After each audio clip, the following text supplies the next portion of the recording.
Now, the next is fear that wanting different things means you wasted the previous chapter. It absolutely does not. Everything you built, learned, earned, and developed in the previous chapter is exactly what makes the next one possible. You're not discarding it, you're building on it. Welcome to The Change Effect, the podcast that helps you turn life transitions into powerful new beginnings. One story, one shift, one breakthrough at a time. I'm your host, Noelle Van, an author, leadership coach, and change strategist who spent years in corporate America helping innovators and leaders break through barriers to create success on their own terms. I now work with women to step into change to create a life they love. Whether you're putting yourself at the center of your own story, redefining success, or making a power pivot in your life, career, or business, you're in the right place. Each week, we dive into conversations with trailblazers, changemakers, and everyday women experiencing the ripple effects that come from overcoming the fear and doing it anyway, providing actionable steps, practical strategies, and a whole lot of fun along the way. So if you're ready to step up and become unstoppable, buckle up and let's get started. There's an accusation, sometimes spoken, often just implied, that gets leveled at women who make a major career shift, especially women who step away from something prestigious, well compensated, or visibly significant. The accusation is you stopped wanting it. You burned out, you gave up, you decided it was too hard or too much or not worth it. You opted out. And underneath all of those framings is the same suggestion, that you wanted less. Today, I want to take that apart completely because in my experience, the women who make those moves are not wanting less. They're just wanting something different. And those are not the same thing at all. Let's start with the inherited definition of ambition. Most of us absorbed a very specific picture of what ambition is supposed to look like. Upward, linear, measurable. The title gets bigger, the team gets larger, the scope expands, the compensation increases. Success is a ladder, and ambition is the willingness to keep climbing it. Now, that model works. For some people, for some period of time, it works very well. And a lot of women spend years being excellent at it. But it's not the only model. It's just the one that's been most visible, most celebrated, and most legible to the people around us. And when you start operating by a different model, one that looks less like a ladder and more like something you designed yourself, it gets misread as retreat. And that's not what it is at all. It's actually a recalibration. Now, here's what I've observed in the women who make these moves and what I've experienced myself. The ambition doesn't go away. It just gets more specific, more personal, and more honest.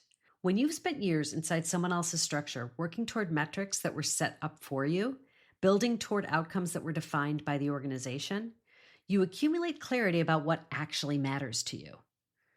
What you'd choose if you were the one setting the goals around something you genuinely were trying to build. And often that clarity doesn't point toward more of what you had. It points towards something different, something that doesn't have an existing template, something that requires you to build the container, not just perform well inside someone else's. That's not a smaller want. That's a harder one. Wanting something you have to build from scratch without a roadmap, without institutional backing, without the legitimacy that comes from a recognizable name on your business card, that takes more ambition, not less. Now, there are a few fears that tend to show up when women start letting their ambition redirect, and I want to name them here because they're worth examining. The first is fear of being seen as less serious. There's a worry that stepping off the traditional track signals to the world and to yourself that you're no longer playing at the level you were. This fear is often more about perception than reality, and it's worth asking whose perception you're managing and why. The next is fear that you'll regret it. The what ifs of the road not taken. What if the new thing doesn't work out the way you imagined? Now, this is real and it deserves honest consideration, but it's worth noting that the regret of not trying tends to be more durable than the regret of trying and adjusting. Now, the next is fear that wanting different things means you wasted the previous chapter. It absolutely does not. Everything you built, learned, earned, and developed in the previous chapter is exactly what makes the next one possible. You're not discarding it, you're building on it. The next is fear that the new want isn't legitimate, that it's too personal, too unconventional, too hard to explain at a dinner party. This one is worth sitting with because the wants that are hardest to explain are often the most honest ones.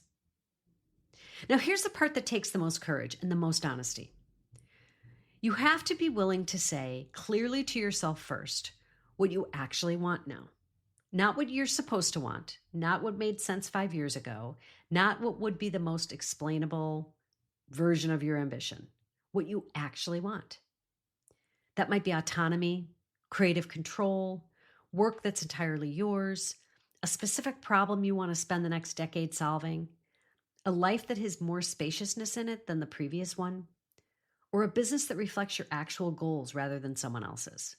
None of those wants are smaller than a VP title. They're just different. And the willingness to pursue them with the same rigor and commitment you brought to the previous chapter, now that's ambition, full stop. The women who do this well are not the ones who stopped caring what they built. They're the ones who got very honest about what they were building it for, and then decided to redirect accordingly. So let me say this. You don't have to want what you used to want.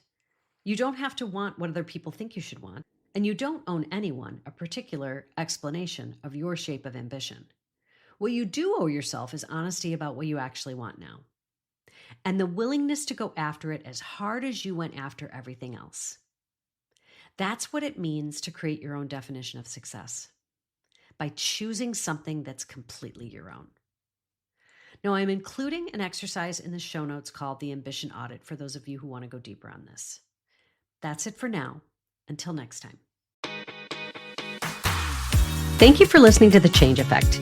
You can find us on Spotify, Apple Podcasts, or wherever you get your podcasts. Be sure to subscribe and leave a review if you enjoyed this episode, so more women like you can find us and take their next step toward creating a life they love.